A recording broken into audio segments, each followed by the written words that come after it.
Muy buenos días, querida audiencia, ¿cómo están? Bienvenidos a Enfoque Tributario 360, este espacio presentado por la empresa Starsoft, líder en desarrollo de software. En esta mañana tan linda del mes de octubre, queremos también recordar un poquitito este mes de la mujer, todos los cuidados preventivos que debemos realizarnos para poder evitar cualquier cosa, porque sabemos que todo lo que se detecta a tiempo puede sanarse, puede curarse, así que bueno, queremos invitarle a todas a realizar sus chequeos, estar todo en regla y bueno, poder tener un año tranquilos, felices, ¿verdad? Así que invitamos a todas ustedes que están allí del otro lado a poder realizarse todos los controles preventivos.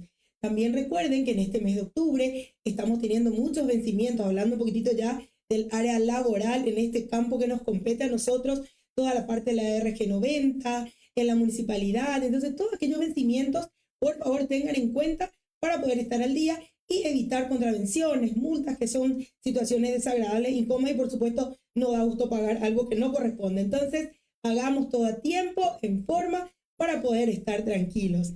En esta mañana, como estaba diciendo, tenemos la grata presencia de la licenciada Lilian Torres, que nos va a estar hablando justamente sobre facilidades de pago, certificados de deudas. Así que bueno, ya le damos la más cordial bienvenida a la licenciada Lilian, que está aquí hoy con nosotros. Muchas gracias, profe, por estar aquí. ¿Cómo estás? Muy buenos días a todos. Muchas gracias a Starsoft por este espacio. Gracias por el recordatorio que nos hiciste, porque estamos casi ya a 11 días o menos, ¿verdad? Para que termine el proceso que nos dio la SED en relación a las contravenciones que regían con respecto a la RG90. Recordarles también que el Ministerio de Trabajo tiene hasta este 31 de octubre una exoneración que les permite a la gente o patronales, ¿verdad? Comunicar todos aquellos procesos que omitieron durante todo el tiempo, inclusive se pueden hacer nuevas inscripciones, y en relación a las planillas anuales no existe una exoneración, pero quisiera decirles un tip especial, ¿verdad? Sí. A partir de estas modificaciones introducidas por el Ministerio de Trabajo, las planillas anuales, aunque no sean pagadas sus multas, pueden ser presentadas. O sea, qué bueno, sí, acuérdense sí. de que las multas van en relación al tiempo en que tardaste en presentar tus declaraciones. Entonces, si vos tenés planillas no abonadas que tienen multas, ¿verdad? Y tenés planillas no presentadas, te invito a presentar para que se corte esa multa al mínimo que sea posible, ¿verdad? Porque muchas veces vamos a pasar años. Claro, etcétera, sí, sí, sí. Y básicamente recordarles que las municipalidades del interior hasta el 31 de octubre nos esperan con los balances. Excelente, profe. Así que estas recomendaciones tengan en cuenta, vayan compartiendo el link para aquellos colegas, aquellas personas que sepan que pueda interesar todo esto, porque siempre es tan importante. Muchas veces, entre tantas cosas que uno tiene en el día a día, tantos vencimientos, tantas situaciones que se dan, es importante recalcar nuevamente que hay, digamos, estas opciones, así como bien mencionaba la profe Lilian, ¿verdad? El Ministerio del Trabajo, si hay planillas aún que tengan esas contravenciones, multas no pagadas, igual es bueno presentar porque si no también van teniendo en cuenta el tiempo de retraso. Así que vayan poniéndose al día. Ojalá que esto también le llegue a aquellas personas que están necesitando regularizar la situación y como bien decía la profe también, el tema de las municipalidades, ¿verdad? Porque ya estamos prácticamente en fecha, terminando octubre, ¿verdad? Sabemos cómo el tiempo vuela, corre, entonces hagamos todas las cosas que corresponden para poder evitarnos esas situaciones incómodas que nos ha gustado pasar. Bueno, profe, ¿qué te parece si empezamos nosotros con nuestro tema que hoy aquí nos compete? Vamos a hablar un poquitito sobre qué facilidades de pago, ¿verdad?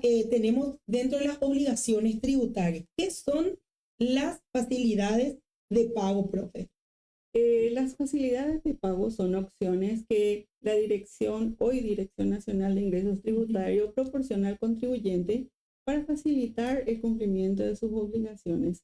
Y es en ese aspecto que existen rangos de sumas que van desde 300.000 a más. Yo voy a buscar, les voy a mostrar después la escala, en donde el contribuyente tiene la posibilidad de cumplir con sus obligaciones determinativas, se llaman declaraciones determinativas, a la liquidación del impuesto que sería IVA general, el IRP de servicios personales o el IRP de ganancias, puede ser también el impuesto selectivo al consumo, el IRE general, el RESimple, el simple, y también el impuesto selectivo a las importaciones, así como también las contravenciones.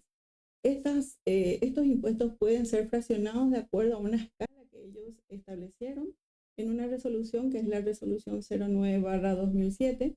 Yo quiero comentarles a la gente de que cada parte de lo que vamos hablando está sustentada en una resolución o en un marco legal vigente. Y en ese sentido le invito a mis colegas a seguir leyendo. Yo quiero darles más que nada un refresh para que tengan en cuenta algunas cosas que de repente nos olvidamos. Yo sé que todos saben, ¿verdad? Sí. Pero de repente hace falta recordar algunas cosas. Para adherirse a esta facilidad de pago, el contribuyente tiene la posibilidad de acceder a través de su clave y para ello tiene que tener su PIN para poder entrar en el Marangatú e ingresar la solicitud porque la gestión empieza en el Marangatú. Tenemos también aquellos casos donde las instancias de nuestro proceso ya fue hacia el ámbito de la abogacía porque hemos sido de alguna manera irresponsables, no cumplimos con nuestra obligación.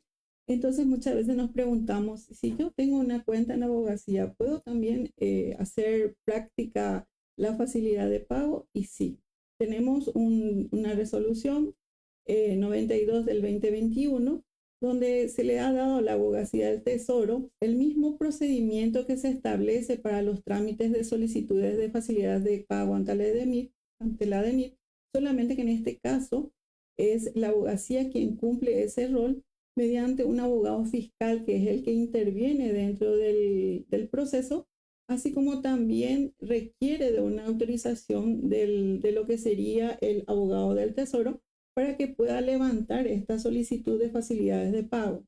En este caso, las condiciones cambian un poco, ya que el porcentaje que debemos abonar, ¿verdad?, para esa facilidad de pago es el 10%. Y el máximo establecido en cuotas es de 12%. Pero al ser una gestión ya realizada dentro del ámbito de abogacía, tiene otras implicancias y gastos administrativos o gastos de honorarios de abogados, ¿verdad? Más adelante voy a estar explicando un poquitito esa parte, que es muy importante. Quiero mencionar, no sé si tenés alguna otra pregunta. Sí, la verdad que acá estoy viendo, profe, si podemos levantar un poquito el audio, ahí ya estamos, nos está escuchando un poquito bajito, nos dice. Pero ahí sí nos pueden avisar, entonces la querida audiencia si puede avisar si ya se escucha mejor, entonces seguimos avanzando, ¿verdad? Sí, adelante. Muy bien. Las facilidades de pago pueden aplicarse a deudas tramitadas por la abogacía del Tesoro. Sí, recién te mencioné de que sí pueden ser realizadas y tiene un cierto proceso que voy a estar explicando un poco más adelante. Excelente. ¿Y cuáles son las deudas que no pueden tener facilidades de pago, por ejemplo? Y las deudas que no pueden tener facilidades de pago son los anticipos de renta en general, que corresponde al IRE general, al IRE simple o al RE simple.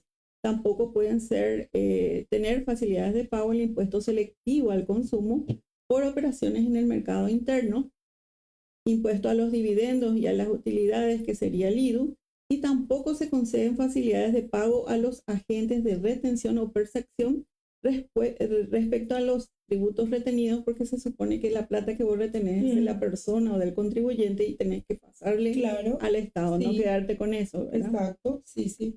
Perfecto. ¿Y cómo o cuándo, mejor dicho, debe gestionarse esa facilidad de pago?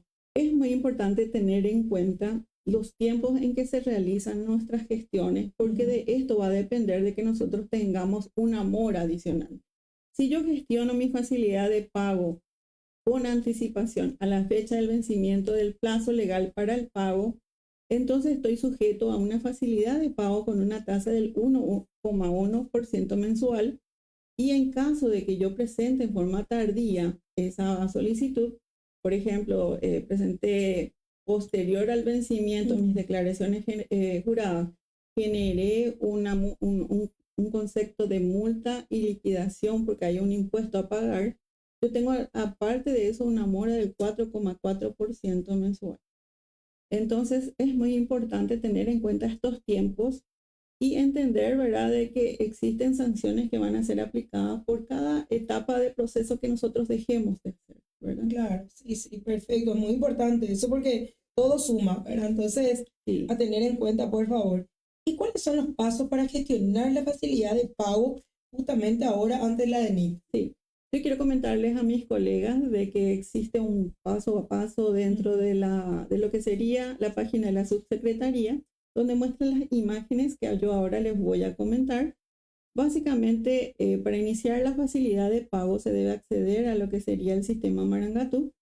Y dentro del módulo de conceptos que aparece, hay un concepto que se llama solicitudes, donde yo debo hacer un clic y entrar en la opción que me dice que se llama solicitar facilidades de pago. Este sistema estira, una vez que yo cargue el RUT sin el DB, estira automáticamente la información referida al contribuyente o a su representante legal. Una vez que yo confirme esos datos, aparece dentro de lo que sería la imagen de la solicitud los impuestos por los cuales yo estoy debiendo plata a la subsecretaría o DENIT, y por lo general tienen unos casilleros que debemos nosotros de alguna manera incluir con el signo positivo, porque te pide que le coloques el más, ¿verdad? Y tenemos que entender en esos puntos que siempre debemos seleccionar las deudas más antiguas. Lo más importante dentro de este proceso donde vamos eligiendo cuál es la deuda que vamos a pagar es entender que esto tiene una proyección de cuotas que es ya automática en función a una escala establecida en una resolución.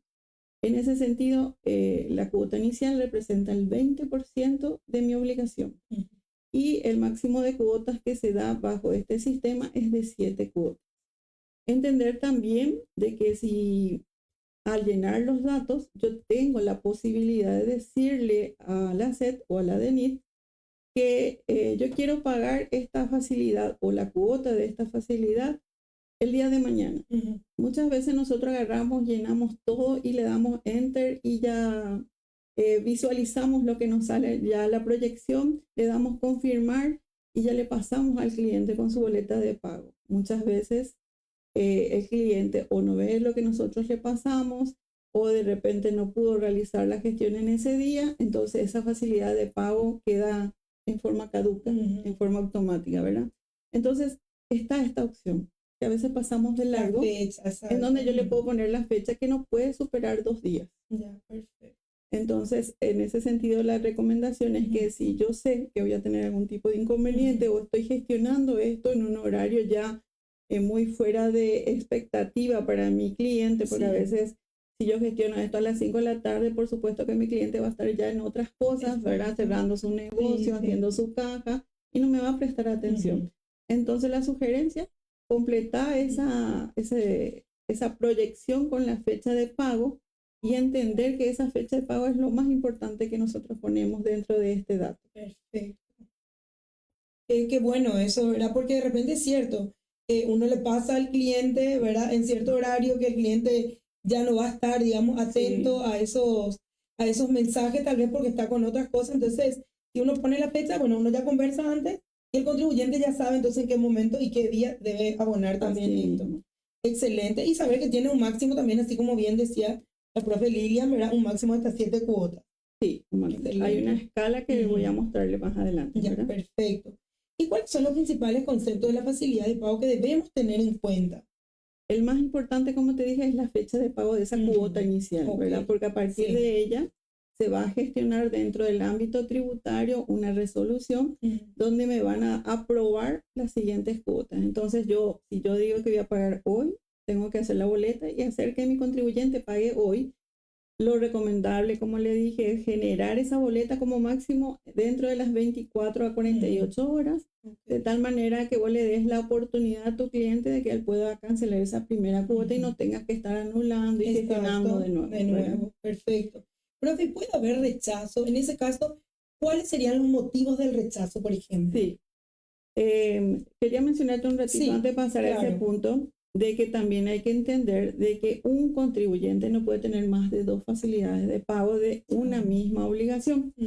Y dicha limitación no aplica al IVA de las operaciones de importación. O sea, el que hace importaciones tiene otro manejo en ese aspecto, ¿verdad? Bueno, está bien saber también eso entonces. Ya. Muy bien.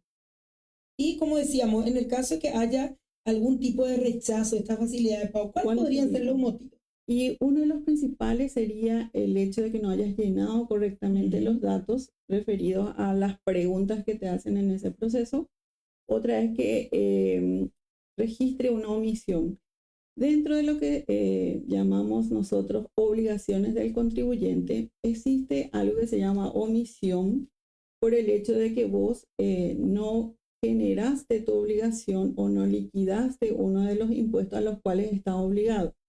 De repente, ponele de que vos sos contribuyente del IRI general y tenés tu obligación mensual de IVA. Te olvidaste de hacer tu declaración jurada de este mes, pero tenés todavía pendiente el mes anterior. Entonces, si vos hiciste tu solicitud de pago y no presentaste la de este mes, automáticamente esa solicitud es rechazada. También es otra de las cuestiones por las cuales se rechazan, ¿verdad? Es por el hecho de que muchas veces el contribuyente tiene cuotas de otras facilidades que ya pasaron 180 días y vos no cumpliste. Entonces ellos miran un poco tus antecedentes también y en base a eso te rechazan. ¿Por qué? Porque vos ya solicitaste, tenés otra facilidad de pago que está pendiente y que no estás cumpliendo. Claro, hay un incumplimiento. Entonces, sí. Otra cosa que deben tener en cuenta también es que el incumplimiento de una cuota hace de que dentro de o sea, ponerle que quedes pendiente 4 cuotas, automáticamente eso ya queda en caducidad y tenés que volver a gestionar, ¿verdad? De nuevo, sí. Perfecto. Profe, ¿y cómo se tramita la facilidad de pago, por ejemplo, el IVA de aduana, cuando hablamos de IVA de aduana? El IVA de aduana tuvo una serie de cambios, inclusive a través de la misma resolución. Te comento que estos conceptos que vamos a transmitir tienen más de 10 resoluciones de por medio, ¿verdad? Y en ese sentido, hoy los despachantes hacen una gestión diferente donde ellos tienen que hacer un despacho provisorio en donde colocan el IVA de esa operación en una celda o columna que se llama liberado, porque ese es el IVA que ellos van a solicitar el fraccionamiento. Posteriormente tienen la obligación de preparar un conjunto de documentos entre los cuales se encuentran el despacho provisorio, un QR que genera ese despacho, el conocimiento de embarque, la factura de importación, el BL, la copia de la valoración de las operaciones, la autorización que se otorga al despachante para hacer todos los trámites y el certificado de origen. Todo esto se escanea y se pone en PDF, pero tiene que ir adjunta a una nota que prepara el contribuyente donde solicita el fraccionamiento de esta facilidad de pago de su IVA importación. Y esta nota tiene que estar dirigida al abogado Óscar Orué, que es el director nacional de ingresos tributarios. Todo esto debe ser remitido por el contribuyente desde su correo que está registrado ante la ADENIT y dirigirse a los departamentos de cobranza, ya sea de grandes contribuyentes, de mediano o de pequeño, según donde él corresponda su asignación, ¿verdad? Dice que esta respuesta llega por correo, por el Marandú, y con la resolución de la facilidad de pago también ya te remiten la boleta. Con estos documentos, el despachante hace un enlace dentro del sistema que ellos manejan y ahí realiza él su despacho final, en donde ya aparece la resolución con la aprobación de este IVA liberado. Qué bueno, sí, qué bueno. Excelente. Profe, y por ejemplo, hablando un poquitito de, estabas mencionando justamente que en el caso de que haya una facilidad de pago que no se haya cumplido, ¿hay un reproceso, por ejemplo, una facilidad de pago que no se pagó?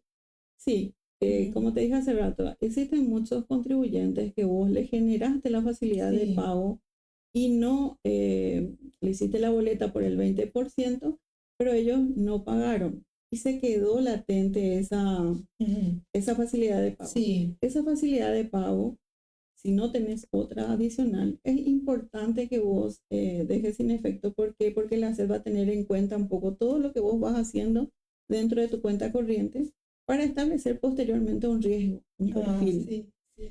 Ahora, ¿qué pasa con las personas que no pagaron esta cuota inicial?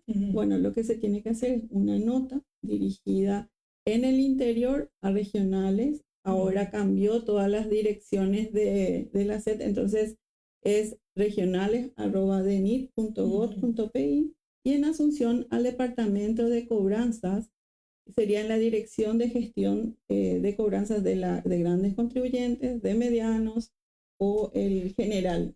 Cada uno tiene una terminación diferente. Yo les puse una ahí de referencia. En esa nota yo pongo un argumento de por qué no pagué mi cuota inicial y también mi contribuyente debe saber que la cuota inicial representa el 40% de la deuda, aparte del nuevo cálculo de las cuotas que nos van a dar. O sea, siempre te va a dar 5 o 6 cuotas, pero la cuota inicial es 40%. Ya es aumentó, claro, aumenta ya, ¿verdad? ¿Y qué pasa con esas facilidades de pago incumplidas? Y es básicamente hay que entender que si yo, por ejemplo, tengo facilidades incumplidas de 4 cuotas o de 120 días, ¿verdad? Automáticamente estas quedan sin efecto. Inclusive puede generarme a mí un obstáculo para generar nuevas facilidades de pago porque forman parte, como te dije, del historial de mi perfil, como, sería como cliente. Yo soy un cliente de la ANI, donde tengo un perfil donde ellos saben que yo estoy cumpliendo o no con lo que yo estoy pidiendo, porque esta es una facilidad de pago que yo solicito, no es que la SED me está dando, ¿verdad? ¿Y qué pasa si de repente sí pagó la cuota inicial, pero no pagó, por ejemplo, las demás cuotas? Existe un artículo en la ley 125 que dice de que lo que hayas pagado va a ser aplicado primero a intereses, después a multa y al último al impuesto. Entonces es muy importante entender de que de ese dinero no se pierde, sino que se aplica a deudas anteriores de la misma obligación. Ya, perfecto.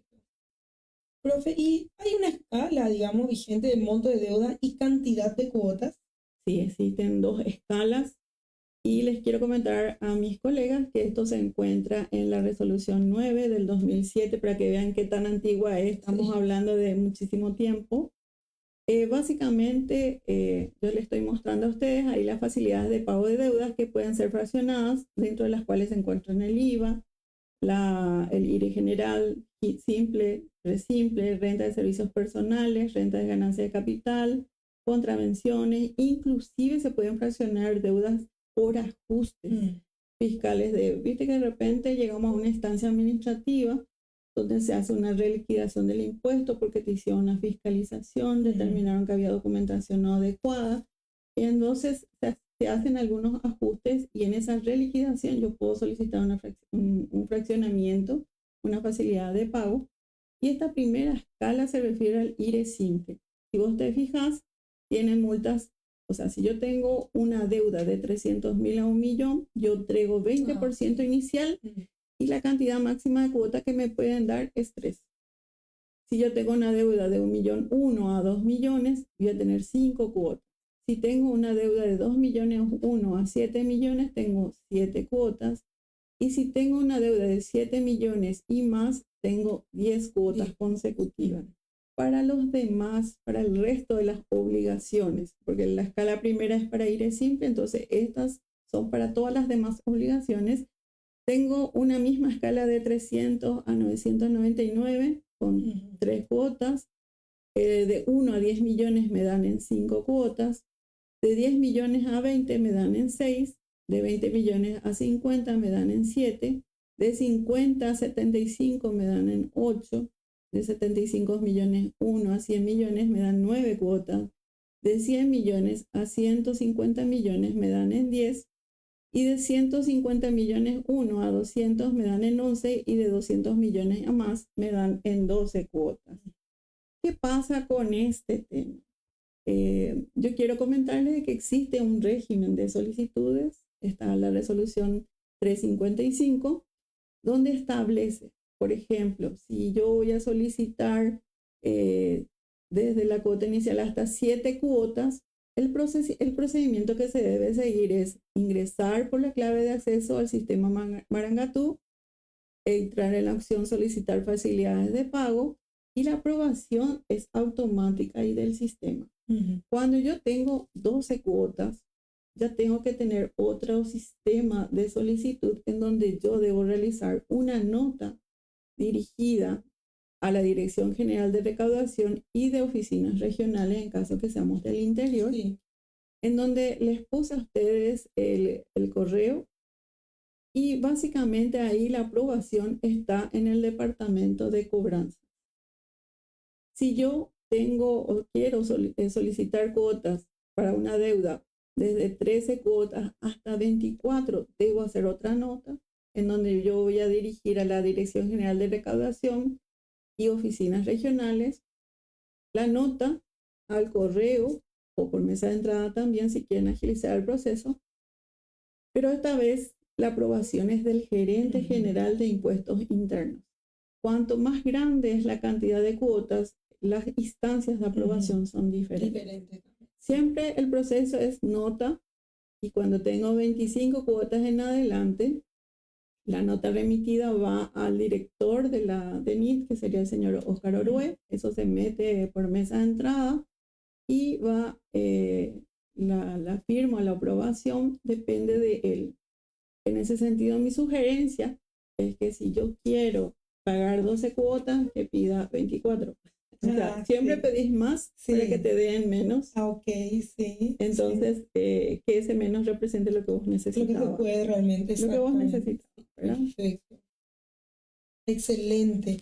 Qué buenos tips también, ¿verdad? Entonces, va a depender un poquitito del importe que uno tenga que pagar como para ver a dónde va dirigida esa nota, ¿verdad? Así. Excelente. Y en el caso, por ejemplo, ¿cuál es el régimen de solicitudes de facilidades de pagos?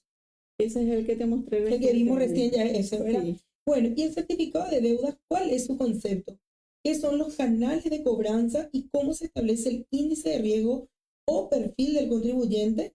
¿Cuáles, digamos, serían los componentes? Sí. Tenemos que entender de que nuestras obligaciones fiscales tienen un proceso dentro del sistema y para el análisis de ese proceso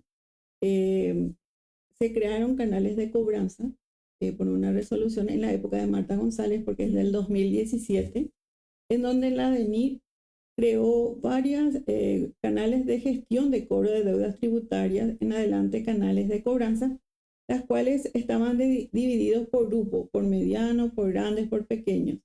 Y por medio de esto se hace la distribución de los canales teniendo en cuenta el índice de riesgo. Pero, ¿qué significa el certificado de deuda? El certificado de deuda ya es la etapa casi final de tu proceso donde la SED agotó todas las instancias que tenía dentro de su esquema para cobrarte el dinero y convirtió tu deuda ya en un instrumento que es uno de los más importantes, ¿verdad? Porque es un documento que ya puede ser solicitado y requerido en instancias judiciales. Entonces, el certificado de deuda es un documento crucial para la DENIT porque es la garantía de recuperar el dinero que le corresponde. Y este certificado detalla todos los impuestos que vos le debes. El impuesto, las multas, las moras, los intereses. Incluye tanto a deudas que son omisas como morosas. ¿Cuál es la diferencia entre omisas y morosas? Las morosas son aquellas donde vos presentaste la declaración jurada, pero no pagaste. Entonces te generan impuestos, multas, etcétera, ¿verdad? Pero ¿a qué me refiero cuando hablo de omisas? Y en ese sentido quiero mencionarte que las omisas son aquellas que vos no presentaste nada. Viste que hay muchos contribuyentes que dejan estar o que no tienen el dinero para declarar. Justo le generó ese mes que tenía que pagar, qué sé yo, IVA o que va a tener que pagar renta y deja estar. No presenta, acumula, tiene en su cuenta corriente una serie de conceptos, ¿verdad? Entonces, esos son los omisos. ¿Y qué pasa con eso? La SED lo que hace es, de acuerdo al artículo 232 de la ley 125, tiene un proceso que cumplir y en ese sentido te tiene que notificar, te tiene que dentro de los 10 días solicitar de que vos des cumplimiento, ¿verdad? Y que si vos dentro de esos 10 días no les respondes, ellos tienen un mecanismo que está dentro de ese artículo donde le dice, bueno, no te presentó la declaración jurada, pero vos querés reclamarle que te pague, entonces vas a tomar como promedio los anteriores. Si él tuvo presentaciones anteriores, se hace una suma, ¿verdad? Y se repite tantas veces el impuesto que se liquida y se hace una tasa de división que que les permite a ellos tener un promedio de lo que él tenía que haber generado de impuestos. Entonces, esa plata ellos te requieren. Ponerle de que del periodo para atrás, donde deben recurrir para tomar el contacto, no tienen liquidación cero, se van hasta la última instancia. Y hacen un promedio de eso y establecen un porcentaje que representa el 10%. Y sobre eso te requieren. ¿Y qué pasa si vos agarrás y bueno, pagás?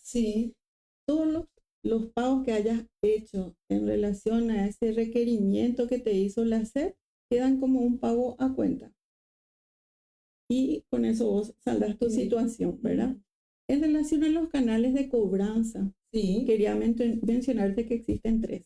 Hay una gestión administrativa, donde dice que las deudas van a ser gestionadas de acuerdo a ellos toman como referencia los altos índices que genera el perfil del contribuyente y lo que ellos consideran como que son los más cobrables. Entonces, lo primero que ellos hacen es agarrar y analizar tu cuenta, viendo una serie de factores que te voy a mostrar cuáles son, y todos los procesos que ellos realizan por estos canales quedan en tu cuenta corriente registrado. Ellos paso a paso te van diciendo qué están haciendo. Otra de las gestiones es la telefónica. Ellos pueden llamarte, te pueden decir, sabes que tenés una deuda, te pido que te pongas al día, etc. Y es una de las formas en que ellos te pueden hacer el acompañamiento de la deuda que estás teniendo. Y la de gestión masiva es cuando todos recibimos en general, ponete al día. O me debes tal cosa. Y a veces voy a decir, pero ¿cómo si yo presenté? No, eso es masivo y va para todos en general. ¿Qué es lo que hace estos canales de cobranza? Cada unidad que tiene la SED, grandes, medianos o pequeños, en su departamento de cobranza, analizan los perfiles y tienen formas de notificar lo que van haciendo al contribuyente. Uno dentro del Marangatú, otro es a tu correo o al Marandú. Y todos estos mecanismos están habilitados por diferentes resoluciones, ¿verdad?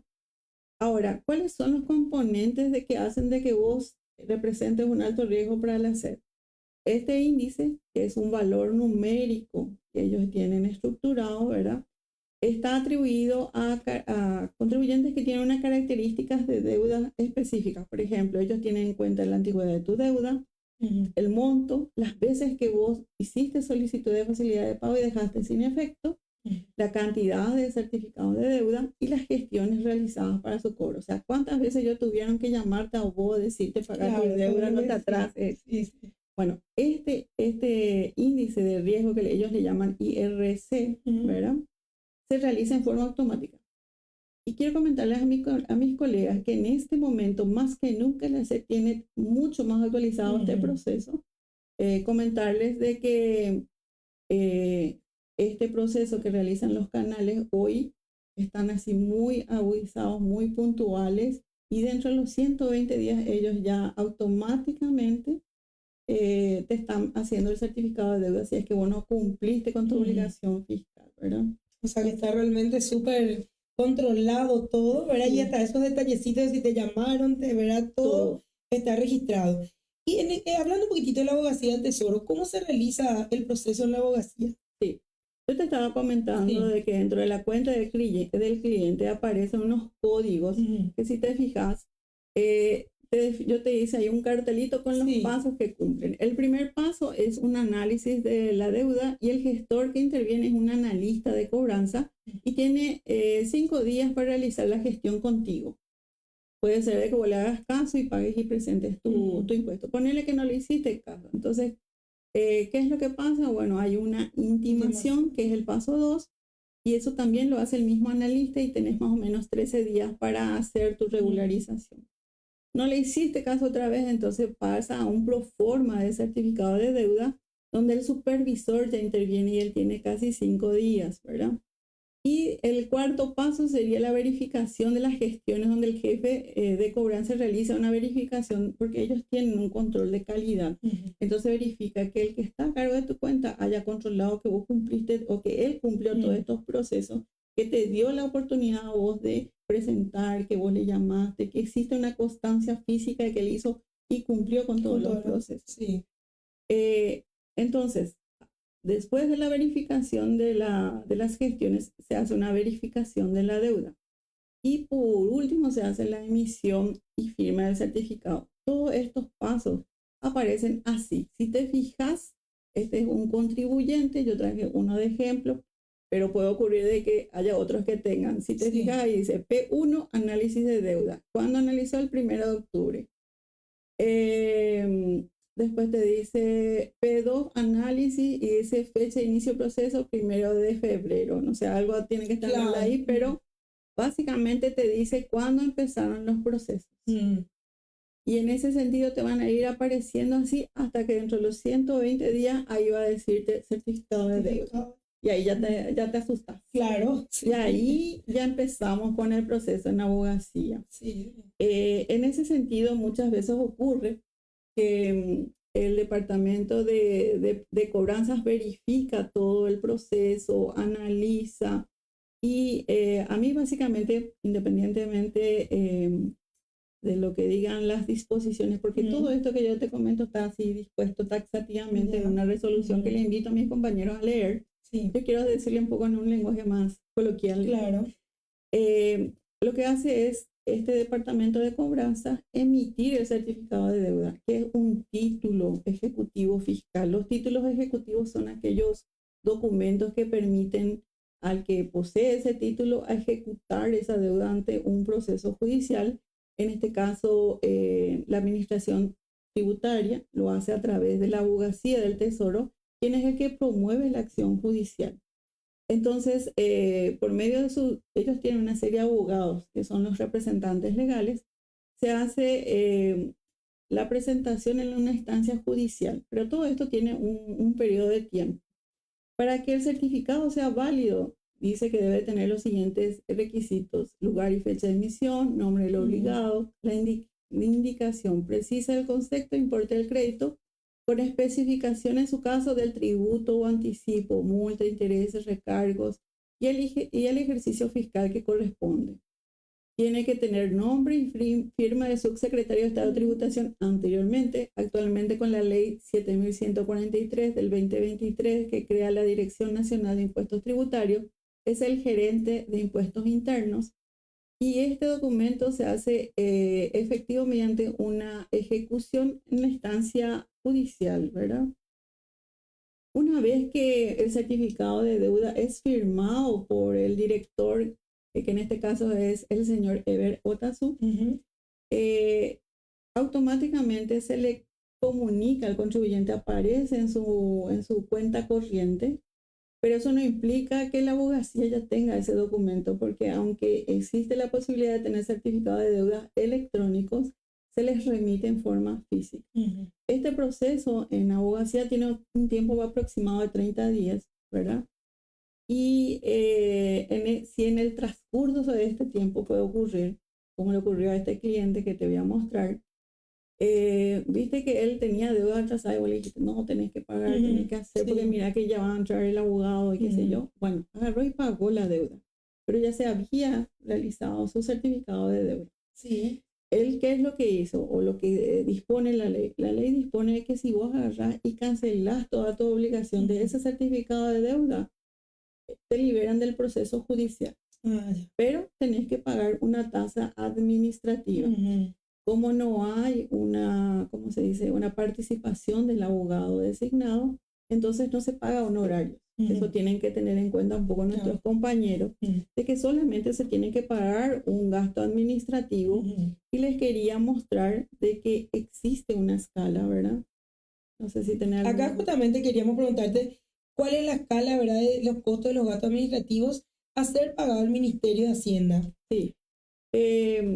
Existe una resolución del Ministerio de Hacienda que regula un decreto ley, y en esa se establece que los montos van a ser estructurados de acuerdo a las deudas morosas. Ahí te ponen que de 5 millones hasta 5 millones son 2 jornales mínimos vigentes, de 5 a 10 millones son 5 jornales, de 10.000 a 30.000 o a 30 millones son 7 jornales, más de 30 millones hasta 50 son 9 jornales, y deudas mayores a 50 son 13 jornales mínimos. Estos son gastos administrativos que deben ser depositados. Acá le puse la cuenta en el Banco Nacional de Fomento, les puse el nombre de la cuenta, el RUT, y si con este documento es donde se culmina el proceso, pero les comento que esto llega a lo que sería tu correo de esta manera.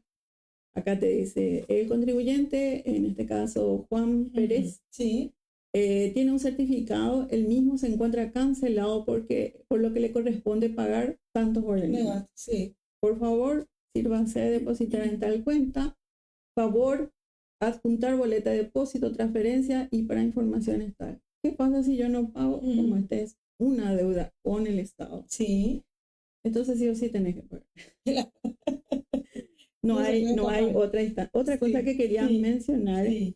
Es que en caso de no existir movimientos, ¿verdad? El gasto administrativo es inferior a 2 jornales mínimos. O sea, siempre va a ser ese el máximo. Sí. Profe, y por ejemplo, en el caso de que sí intervenga un abogado, ¿cuál es el costo de los honorarios de los abogados que intervienen en el proceso? Sí. Ocurre esto más bien dentro del proceso de los 30 días que te comenté. Sí. Por lo general, el contribuyente que se ve notificado a través de su Margagatú que tiene un certificado de deuda, sí, acude a la abogacía del Tesoro, y cuando ésta ya es asignado a un abogado y este abogado inició un proceso judicial, entonces es importante que sepa el contribuyente que va a tener un costo adicional, aparte del gasto administrativo, del 10% de la deuda total. Pero la fijación de honorarios es establecido por una ley especial que regula los honorarios, y es el juez el que te va a decir cuánto guaraní le tiene que pagar, ¿verdad? Por lo general, 10% de la deuda, pero eso en caso de intervención. ¿Y eso qué implica? De que el abogado te tiene que realizar una documentación que es la factura, sí, tiene que hacerlo en 3 copias. ¿Por qué?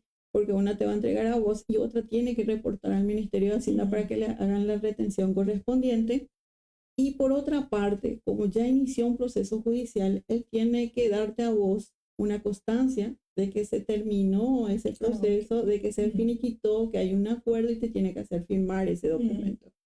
Muchas veces ocurre con mis colegas de que me dicen que se van y de entrada lo primero que hacen es pagar ese 10%. Entonces, les comento, si su deuda o su certificado de deuda no está todavía en un proceso judicial, ustedes no tienen por qué pagar ese 10% de honorarios.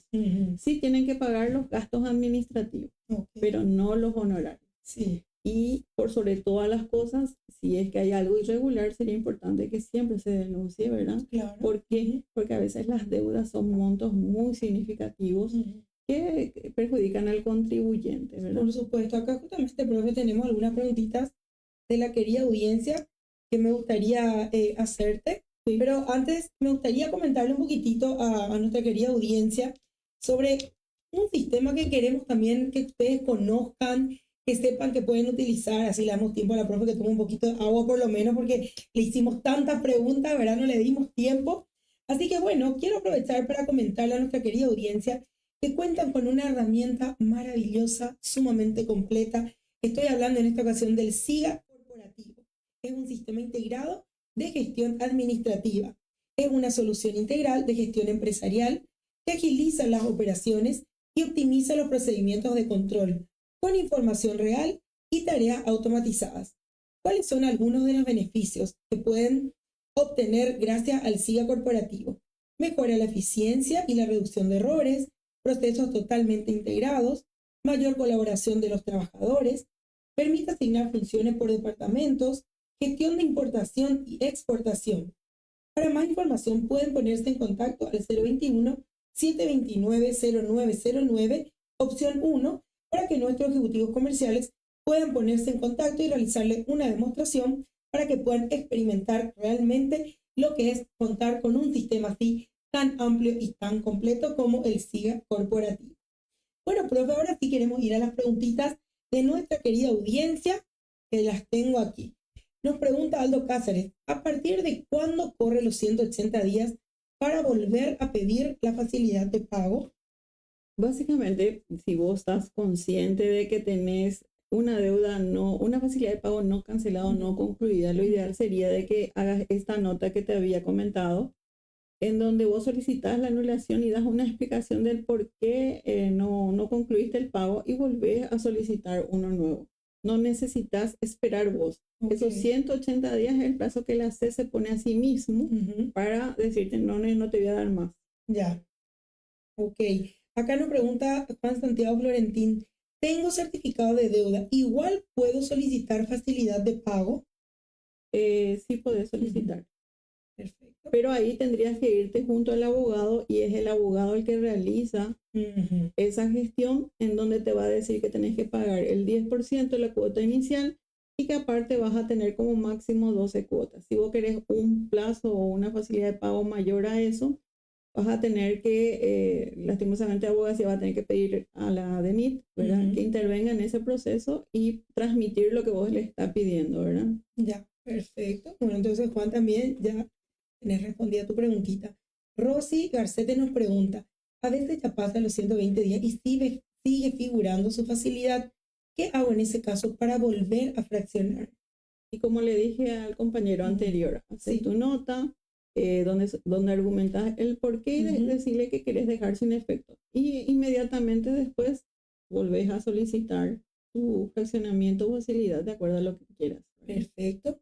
Marian Martínez Duré nos pregunta, ¿cuántas veces se puede solicitar la facilidad de pago? Y máximo un contribuyente puede tener dos facilidades de pago al mismo tiempo de una misma deuda. Ya.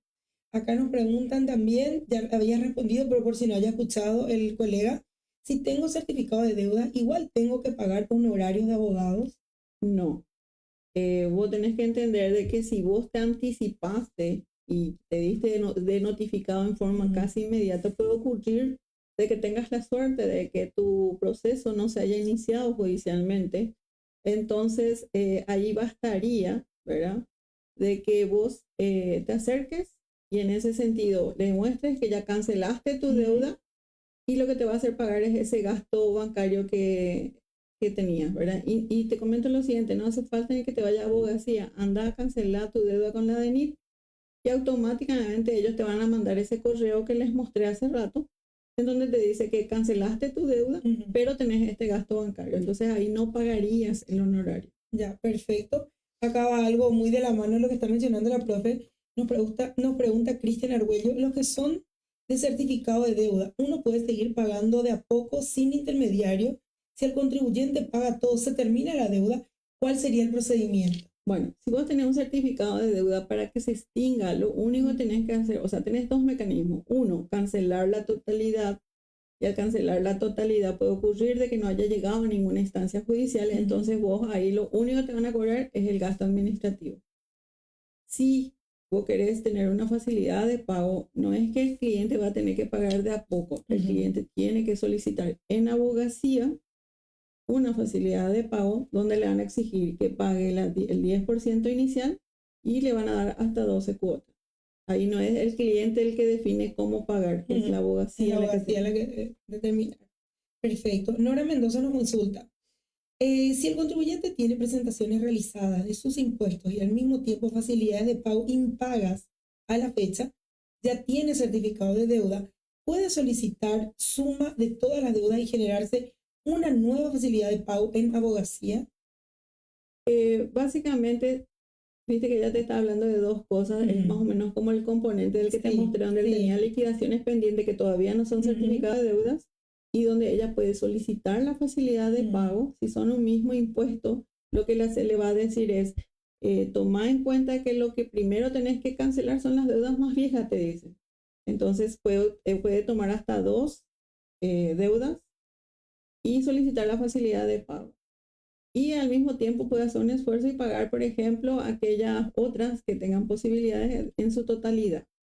Ahora, si tiene un certificado de deuda, lo correcto sería de que se acerque a la abogacía del Tesoro y solicite el pago fraccionado. Ok, perfecto.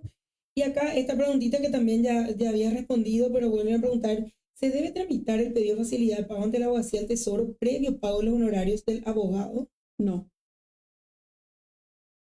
Vos tendrías que acercarte y ver cuál es tu situación primero. O sea, no, la condición no es que le pagues primero a él. Sí. Si vas a solicitar facilidades de pago, lo ideal es que te acerques y ahí ver en qué instancia se encuentra. Si está en una instancia judicial, ahí sí corresponde que pagues el 10% de honorarios. pero te tiene que dar una factura, etcétera, ¿verdad? Ya. Y nos preguntan también si el certificado de deuda caduca en algún momento. No. Las deudas con el Estado no tienen vencimiento. Te pueden embargar, te pueden inhibir. Y lo que tenés que tener en cuenta con los certificados de deuda es que te restringe ciertas actividades como contribuyente. Por ejemplo, no puedes renovar pasaportes si sos una persona física, no puedes obtener tus patentes municipales. Por otra parte, la suscripción de escrituras públicas están todas vedadas para vos y tenés otros inconvenientes como no poder participar en licitaciones públicas o tu mismo RUT tenés bloqueado. Claro, sí. Julia Cabrera nos pregunta, ¿y cómo se sabe si el certificado de deuda ya está en proceso judicial o no? Te acercas a abogacía y en abogacía te van a decir en qué instancia se encuentran. Inclusive te tiene que dar el nombre del juicio, porque el abogado cuando te cobra el 10% tiene que mencionar taxativamente en su recibo en qué juicio se encuentra tu certificado de deuda. Tiene que hacer referencia a esos datos. Tiene que, aparte de eso, decir en caso de que vos desistas de esa acción, ¿verdad? Tiene que hacerte firmar un acuerdo especial, etcétera. O sea, sí o sí tiene que ser muy transparente todo este proceso para que vos tengas la seguridad jurídica de que estás cancelando lo que corresponde, ¿verdad? Excelente. Profe, nos preguntan también, Cristian Argüello, ¿a partir de qué monto de deuda uno puede entrar a certificado de deuda? Y también hay otra pregunta que dice si se puede pagar por boca de cobranza un certificado de deuda. Y básicamente lo que tenés que entender es de que el certificado de deuda es un título ejecutivo donde detalla todo lo que vos le debes al Estado. ¿Qué quiere decir eso? Que vos podés tener una deuda de IVA de 300.000, un IRE de 2 millones, etcétera. O sea, no se hace por cada deuda que tengas, sino por todas las deudas que tengas. Y en ese sentido, la SED va a seguramente analizar si cuáles son cobrables o no y van a analizar un poco también tu perfil. Porque ¿qué es lo que ellos buscan? Ellos se enfocan en aquellos contribuyentes que tienen alta probabilidad de cobro. Entonces, todos esos, que le somos la mayoría, ¿verdad? Son los que están dentro de este proceso. Ya. Pregunta Cristian Gómez, ¿qué pasa si se paga el certificado de deuda por el total sin consultar con la abogacía del Tesoro? Y te va a llegar una nota por correo donde te va a decir cancelaste. O sea, tenés un certificado de deuda número tal. Este certificado está cancelado, pero tenés la deuda de pagar el gasto administrativo. Así como le mostré hace rato, yo les comento que este material, quiero que sea un material de consulta para ustedes, ¿verdad? Entonces, por eso, ya al ser yo en el grupo de Resistencia, está también en la página de Resistencia, está a disposición de ustedes, quiero que sea su ayuda a memoria. Y en ese sentido les pido que se tomen el tiempo de leer las resoluciones que se mencionan para que ustedes vean un poquitito todo el contexto dentro del cual se desarrolla todos estos temas, ¿verdad?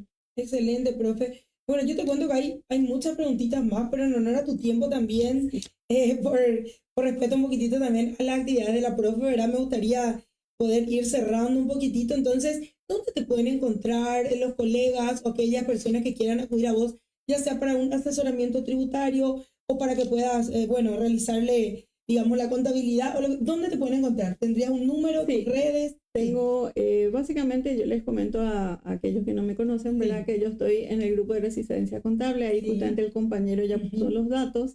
Tenemos nuestras redes, inclusive el WhatsApp que le puse allí, es por si ustedes quieran tener un acceso a los diferentes grupos, tenemos más de 20 grupos. En este momento tenemos grupos por temas, ¿verdad? Entonces, estamos acerca más o menos de 20.000 personas en WhatsApp y básicamente tenemos en Facebook publicaciones que le pueden servir de ayuda con guías de estos temas, ¿verdad? Y mi teléfono también es el 0981-128-100. Ahí le puse las diferentes redes que tenemos.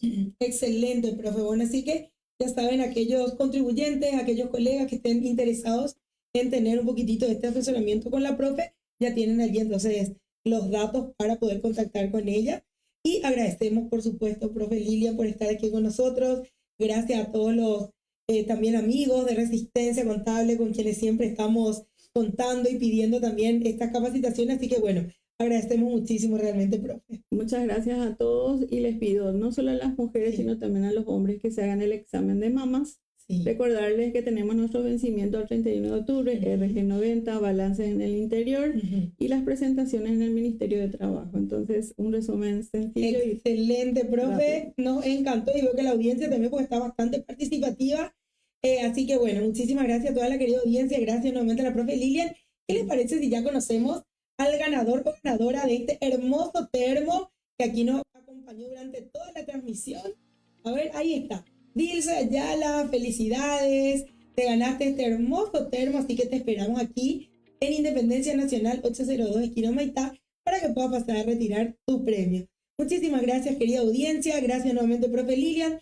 Será hasta la próxima en un encuentro más de Enfoque Tributario 360, este espacio presentado por la empresa StarSoft, líder en desarrollo de software.